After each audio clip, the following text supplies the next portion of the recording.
প্রথমে যেদিকে নজর রাখবো, আপনারা প্রত্যেকেই জানেন যে আজ এসএসসি চাকরি বাতিল মামলার শুনানি রয়েছে এবং সেক্ষেত্রে সবচেয়ে বড় প্রশ্ন যোগ্য এবং অযোগ্যদের আলাদা করা যাবে কিনা এই নিয়ে কিন্তু প্রশ্ন উঠেছে বিভিন্ন মহলে, নাকি 2016 সালের পুরো প্যানেলই বাতিল করা হবে।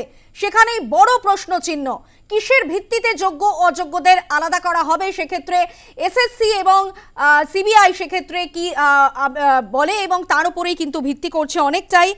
সেক্ষেত্রে সিবিআই এবং এসএসসি কি জানাচ্ছে অনেকটাই গুরুত্বপূর্ণ আজকের এই শুনানির ক্ষেত্রে। 25,753 জনের চাকরির ভবিষ্যৎ কি হতে চলেছে সুপ্রিম কোর্টে দুপুর 2টোয় মামলার শুনানি শুরু হওয়ার কথা। যোগ্য এবং অযোগ্য বাছাই করা সম্ভব হবে কিনা, অর্থাৎ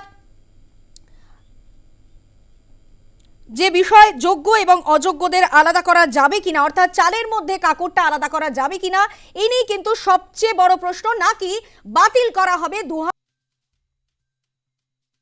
আজ সুপ্রিম কোর্টে শুনানি রয়েছে চাকরি বাতিল মামলার শুনানি, 26,000 চাকরি বাতিল মামলার শুনানি রয়েছে আদালতে। কি এবং যোগ্য এবং অযোগ্যদের আলাদা করা সম্ভব হবে কিনা, কিসের ভিত্তিতে আলাদা করা সম্ভব হবে, এসএসসি কি জানাচ্ছে বা সিবিআই বা কি জানাচ্ছে এবং এ প্রসঙ্গে আন্দোলনকারীরা কি জানাচ্ছেন একবার শোনাবো আপনাদের। আমাদের দাবি একটাই, যে সেগ্রিগেশন করে হোক বা যে করেই হোক, যোগ্য যারা চাকরিজীবী এখানে আছেন বসে, তাদের যেন সসম্মান স্কুলে ফিরিয়ে দেওয়া হয়। এটা সুপ্রিম কোর্টের কাছে আমাদের আবেদন। এবং যারা আজকে বিরোধী লয়াররা বলার কথা, রেসপন্ডেন্টদের বলার কথা, বিকাশ রঞ্জন ভট্টাচার্য বা মনিন্দর সিং বা আদার সিবিআই যাদের বলার কথা আছে, তাদের কাছেও আমাদের দাবি যে আপনারাও সেগ্রিগেশনের পক্ষেই আপনাদের বক্তব্যটা রাখুন। কারণ দুর্নীতি যারা করেছে বা যারা করে চাকরিটা পেয়েছে তাদেরকে বাদ দেওয়াটাই আপনাদের লক্ষ্য, এবং আপনারা যেন কোনোভাবেই কোনো ভুল তথ্য দিয়ে কোর্টকে মিসগাইড করবেন না। সিবিআই যে সেগ্রিগেশনটা বা ভাগ কমিটি যে সেগ্রিগেশনটা অলরেডি করে গেছে, তারা অলরেডি করে দিয়েছে, যে segregation has been already done by the highest investigating agency, যেটা হচ্ছে ভারতের সর্বোচ্চ, এর ওপরে আর কিছু নেই। তাহলে ওনাদের দেওয়া সেই সেগ্রিগেশনটাকে যেন আমাদের রাজ্য সরকার, এসএসসি এবং আমার সবার কাছে প্রার্থনা, তারা যেন জিনিসটাকে প্রতিষ্ঠিত করেন, নিয়ে আমাদের মতো যোগ্যদের যেন এই যন্ত্রণা থেকে মুক্তি দেন। যে ছবি আপনাদের সামনে আমরা তুলে ধরছি, যে আজ এসএসসির 26,000 চাকরি বাতিল মামলার শুনবে সুপ্রিম কোর্ট। সেক্ষেত্রে শুনানি রয়েছে দুপুর 2টোতেই এই শুনানি হওয়ার কথা রয়েছে। শুনানি হবে সুপ্রিম কোর্টের প্রধান বিচারপতি সঞ্জীব খান্না এবং বিচারপতি সঞ্জয় কুমারের বেঞ্চে। এবং সেক্ষেত্রে যোগ্য এবং অযোগ্য প্রার্থীদের আলাদা করতে পারবে কিনা এসএসসি এখন সবচেয়ে বড় প্রশ্ন।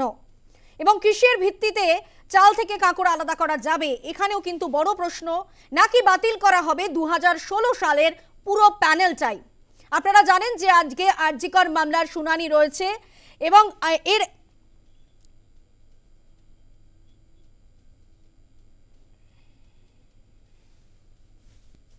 ধর্মতলার ট্রাম ডিপোর মেট্রোর ঠিক সামনেই বসে আছেন শিক্ষক শিক্ষিকারা, তাদের চাকরি গেছে। 1 মাস ধরে তারা কিন্তু এইভাবেই একেবারে ট্রিপল খাটিয়ে প্লাস্টিক মাথায় দিয়ে তারা কিন্তু দিনের পর দিন বসে রয়েছেন। 1 মাস কেটে গেছে। 1 মাস পর, অর্থাৎ দীর্ঘ 1 মাস টানা খোলা আকাশের নিচে তারা অবস্থান বিক্ষোভ করছেন, কারণ তাদের চাকরি গেছে। সুপ্রিম কোর্টের রায় দিকে তাকিয়ে রয়েছেন তারা, কারণ আজকেই সুপ্রিম কোর্টের শুনানি রয়েছে। 26,000 যে শিক্ষক শিক্ষিকাদের চাকরি গেছে, সেই চাকরি যাওয়ার তালিকায় রয়েছে তাদের নামও। সেই সংক্রান্ত মামলার শুনানি রয়েছে আর কিছুক্ষণের মধ্যেই সেই শুনানির রায় কি হয় সেই দিকে তারা তাকিয়ে রয়েছেন। কারণ তাদের দাবি, তারা যে যাদের নাম কিন্তু নেই সিবিআই তরফ থেকে যে তালিকা সামনে আনা হয়েছিল, যে তালিকায় বলা হয়েছিল 8.5% এবং 14.47% অবৈধভাবে নিয়োগ হয়েছে, সেই তালিকার মধ্যে কিন্তু তাদের নাম নেই। তা সত্ত্বেও সম্পূর্ণ প্যানেল বাতিল করা হয়েছে। যারা যারা চাকরি করতেন তারা চাকরি হারা হয়েছেন, পথে বসতে হয়েছে তাদের। এই পথে বসার জন্য কিন্তু তারা আসেননি, তারা যোগ্যতার সঙ্গে প্রমাণ করেছেন, তারা শিক্ষক শিক্ষিকা হিসাবে নিজের যোগ্যতা প্রমাণ করেছেন এবং তারা ফিরতে চান ক্লাসরুমে।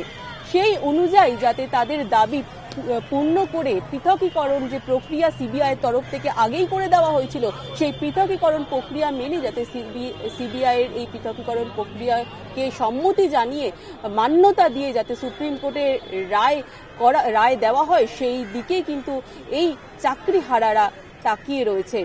শিক্ষক শিক্ষিকাদের আশা তারা দ্রুতই ফিরবেন ক্লাসরুমে, রাস্তা তাদের যোগ্য জায়গা নয়। ভিডিও জার্নালিস্ট সুমন মজুমদারের সঙ্গে প্রিয়াঙ্কা ভৌমিক, নিউজ টাইম বাংলা, কলকাতা।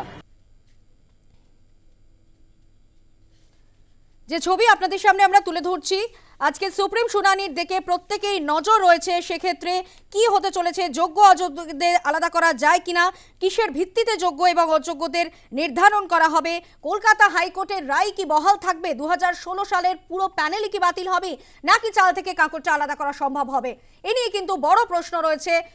শুনানি আজ সুপ্রিম কোর্টে এসএসসির 26,000 চাকরি বাতিল মামলার শুনানি।